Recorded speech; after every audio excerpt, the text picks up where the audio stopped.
우리의 삶은 크게 보면 세 가지입니다. 창업, 중건, 중창입니다. 먼저 매일매일 새로운 일을 새롭게 시작하는 측면에서 우리 삶은 창업입니다. 어제는 화려했어도 이미 가버렸고 과거는 아름다워도 다시 오지 않습니다. 더욱이 내일은 아직 오지 않았기에 오늘 주어진 일을 창조하고 나아가는 것이 인생입니다. 그리스도인에겐 주어지는 매일매일은 새로운 창업, 창조의 날입니다. 창업은 이제까지 없던 일을 새로이 만들고 이루어내는 아주 의미 있는 일입니다. 새로운 사유와 새로운 문물로 새로운 시대에 맞추어 새로운 가치관과 세상을 열어주기 때문입니다. 이처럼 우리는 창조의 사람이기도 하지만 또 다른 한편 어제의 것을 다시 만들어 가야 하는 중건의 사람이기도 합니다. 우리 대부분은 어제와 오늘이 별반 다르지 않습니다. 이번 주가 지난주와 특별히 다르지 않습니다. 그러나 오늘을 어제처럼 이번 주를 지난주처럼 똑같이 살 수는 없습니다. 이미 우리에게 주어진 시간이 새 것이기 때문입니다. 그래서 우리는 중건의 삶 또한 살아야 합니다. 존재하였으나 다 쓰러지고 사라져 힘을 잃어버린 것을 다시 일으켜 세워야 합니다. 믿음을 다시 일으켜야 합니다. 신앙을 복원하고 새로이 해석하여 이 시대에 맞도록 하는 것이 바로 중건입니다. 창업은 선례도 없고 전례도 없으며 매뉴얼이 없기에 보통 어렵지 않습니다. 만들어진 다음 평가는 쉽지만 만드는 첫사람은 너무도 힘이 듭니다. 중건도 녹록하지 않습니다. 남아있는 예적 매뉴얼이나 선례가 있어도 시대에 맞지 않고 또 정작 필요한 선례는 막상 없을 때가 태반이기 때문입니다. 그래서 중건이 쉽지 않습니다. 그리고 해놓으면 옛것과 다르다고 하고 안 해놓으면 무능력해지기 때문입니다. 중창은 다시 창업하여 새로이 하는 일입니다. 새로운 시대를 열되 전통과 연결되어야 합니다.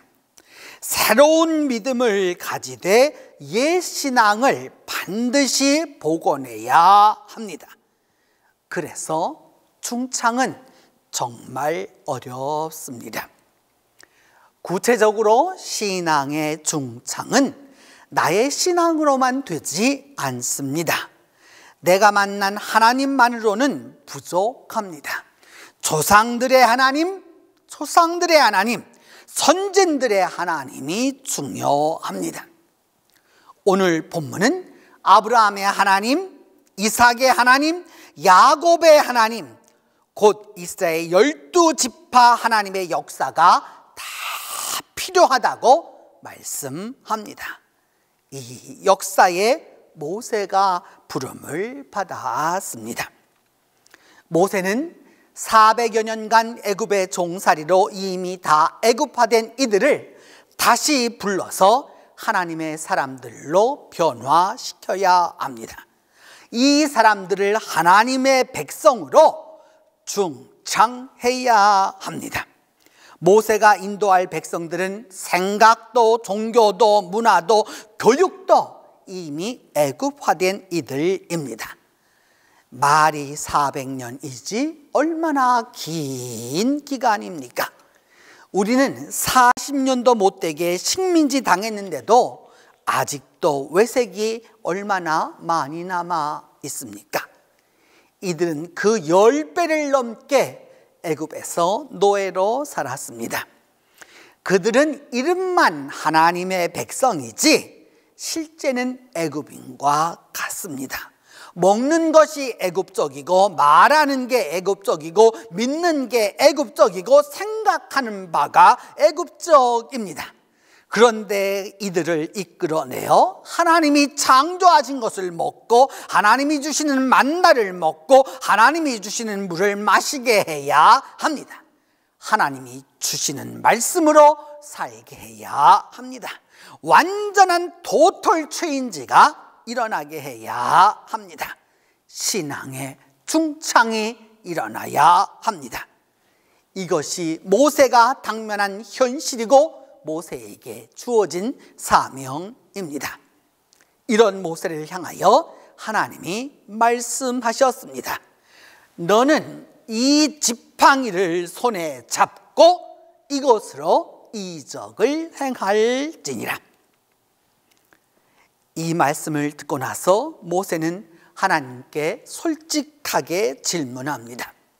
자신이 애굽에 갔을 때 백성들이 믿지 않고 듣지 않고 하나님과 모세가 만난 일을 부정하면 어떻게 하느냐고 하나님께 확증을 요구합니다.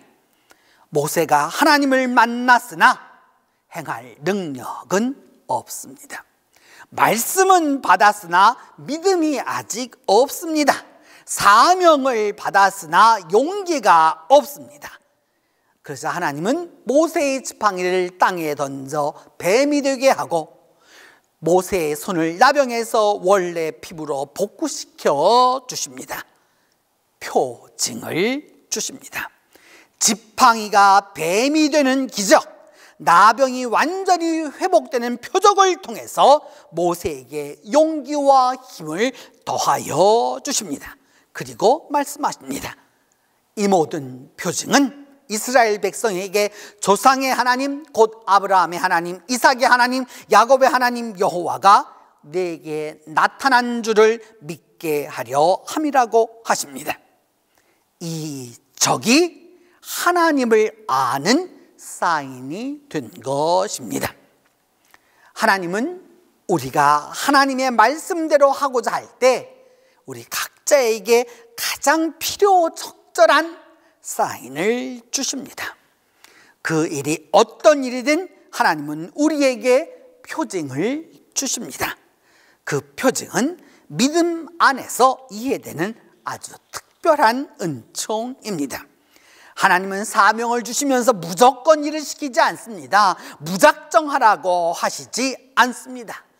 하나님이 함께 하심을 구체적 사인으로, 구체적 표징으로 보여주십니다.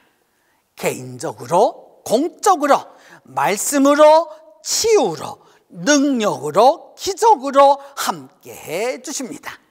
이것이 바로 믿음 생활의 축복이고 은총입니다.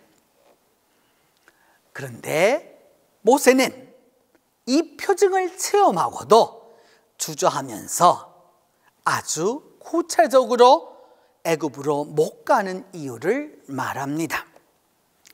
하나님, 저는 말이 느리고 혀가 둔합니다. 말재간이 없다라고 합니다. 그러자 하나님은 사람의 입을 누가 만들었느냐?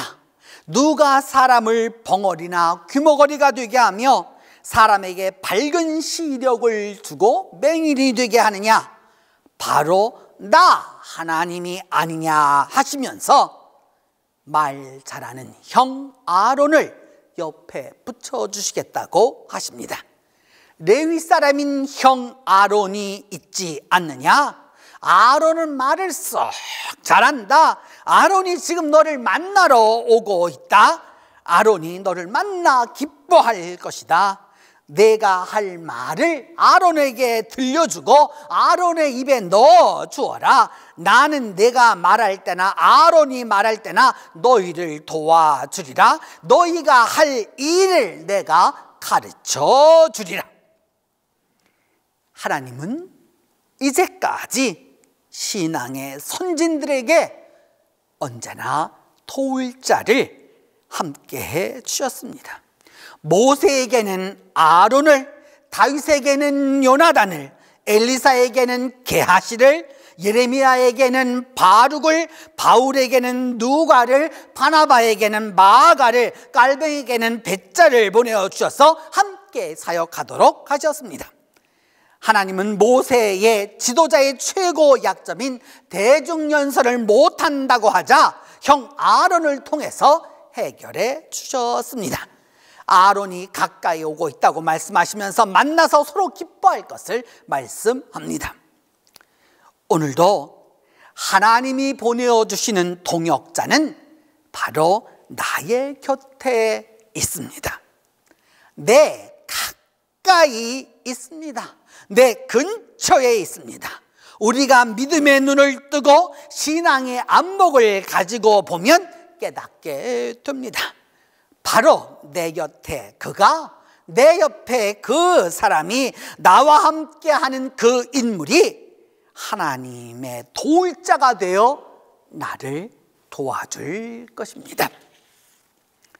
2022년도 상반기를 마치면서 하반기를 맞이하는 우리들의 언어는 모세와 별반 다르지 않습니다.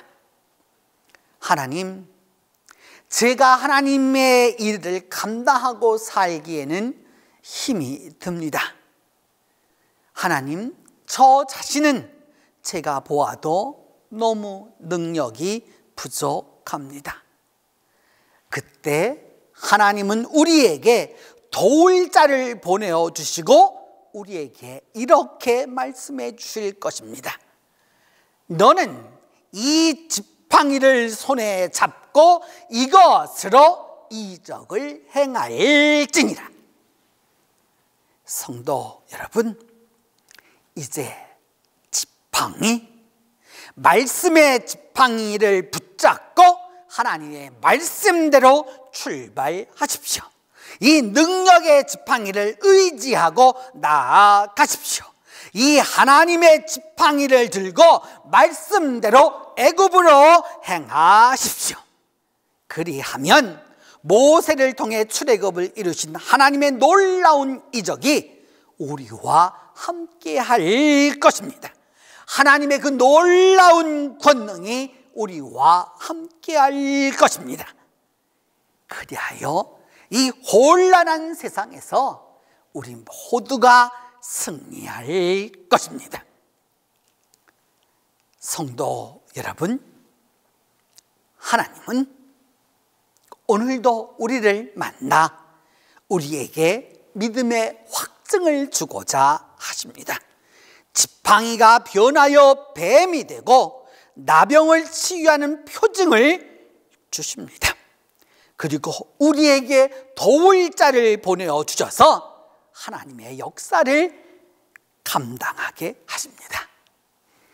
이 은혜의 축복이, 이 능력의 은총이 이제 2022년도 하반기를 맞는 여러분 모두에게, 맥주 감사주의를 맞는 여러분 모두와 함께 할 것입니다.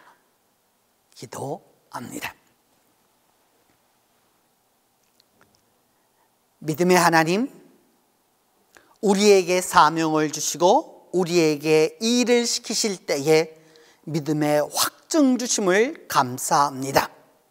모세에게 지팡이가 변하여 뱀이 되고 나병을 치유하는 표징을 주시고 하나님의 역사를 감당할 수 있도록 아론을 보내어 주신 것처럼 그 은혜의 축복으로, 그 능력의 은총으로 우리 모두와 함께하여 주시옵소서.